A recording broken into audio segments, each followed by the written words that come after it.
Assalamualaikum warahmatullahi wabarakatuh. Di sini saya Hafiz Ramadhani absen 11 akan menjelaskan materi tentang VOC. VOC, Federation of Invest Compagnie atau VOC, dan perusahaan Hindia Timur Belanda didirikan pada 20 Maret 1602 oleh pemerintahan Belanda. VOC dibentuk untuk menghindari persaingan antara perdagangan di wilayah Nusantara. Selain itu, VOC bertujuan untuk menyaingi kekuatan dagang Portugis dan Spanyol. VOC didirikan melalui pemerintah standar atau gremial atau parlemen Belanda dan memiliki menjadikan perusahaan dagang pertama di dunia. Dagangan kekuasaan seperti sebuah negara. 2. Hak istimewa atau hak aktorial. VOC, pemerintah Belanda memberikan beberapa hak istimewa kepada VOC, di antaranya monopoli perdagangan di wilayah Asia termasuk Nusantara, memberikan wilayah membuat perjanjian dan kerajaan-kerajaan lain, mencetak dan mengedarkan mata uang sendiri, menguasai dan memproduksi wilayah asing, menyatakan perang dan damai dengan pihak lain, menggunakan serta memberhentikan pejabatan pemerintah di daerah kekuasaannya.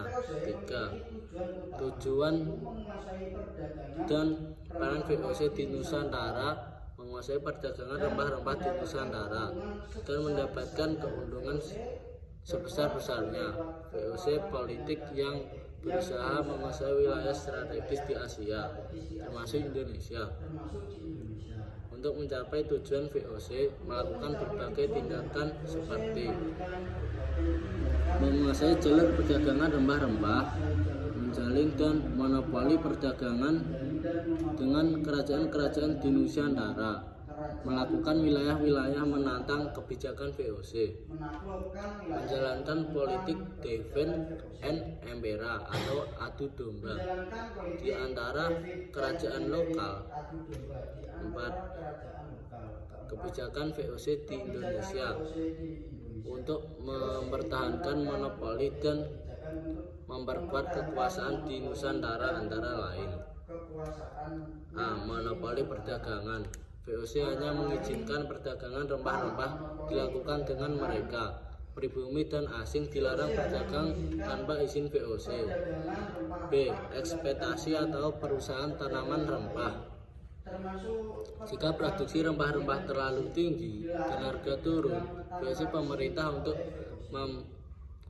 memusahakan pohon rempah-rempah agar harga tetap tinggi. C. Pelayaran hongi.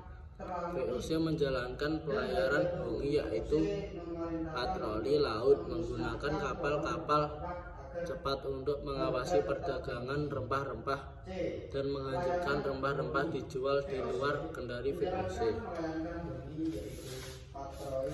Kerja paksa dan sistem pajak. VOC memberikan kerja paksa kepada rakyat di daerah kekuasaan. Selain itu, VOC juga mengenakan pajak tinggi kepada petani dan pedagang lokal. E. Politik adu domba atau bensin and empire. VOC seringkali memanfaatkan perselisihan antara kerajaan-kerajaan di Nusantara. Mereka saling bertarung setelah kerajaan-kerajaan lemah. VOC mengambil alih kekuasaan. 5. Kejayaan VOC.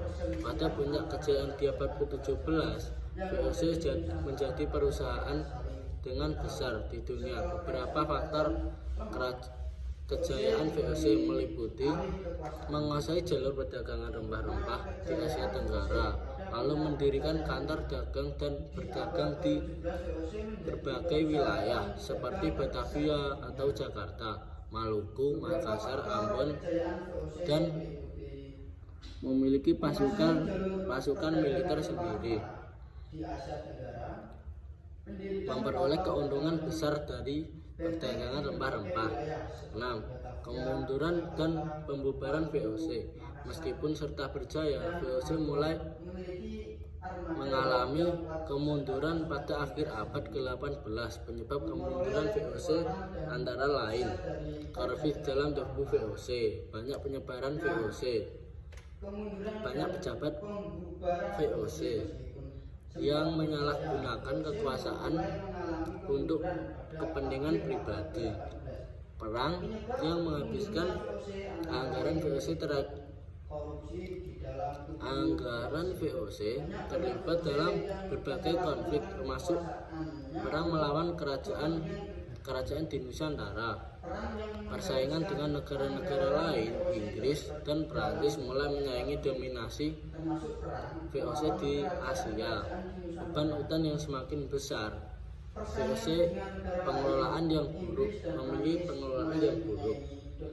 Karena beban kebijakan Belanda, pemerintah Belanda mengambil alih kekuasaan VOC dan perusahaan ini dianggap tidak lagi menguntungkan. Akhirnya pada 31 Desember 1799 VOC resmi dibubarkan dan seluruh aset serta wilayah diambil oleh pemerintahan Belanda. Sejak saat itu, Hindia Belanda menjadi wilayah jajahan di bawah kendali langsung pemerintah kerajaan Belanda.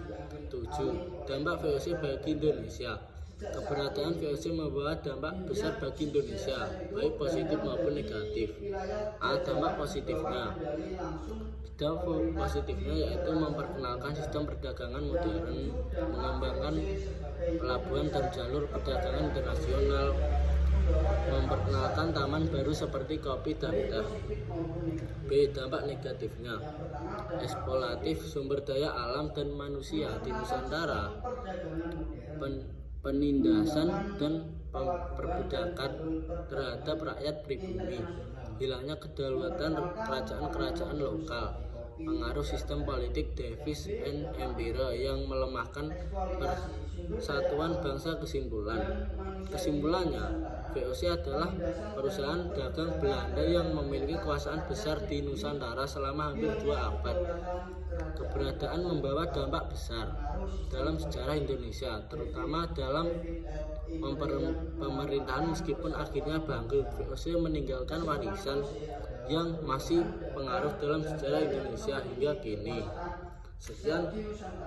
Sekian video dari saya, Hafiz Ramadhani, pamit undur diri. Assalamualaikum warahmatullahi wabarakatuh.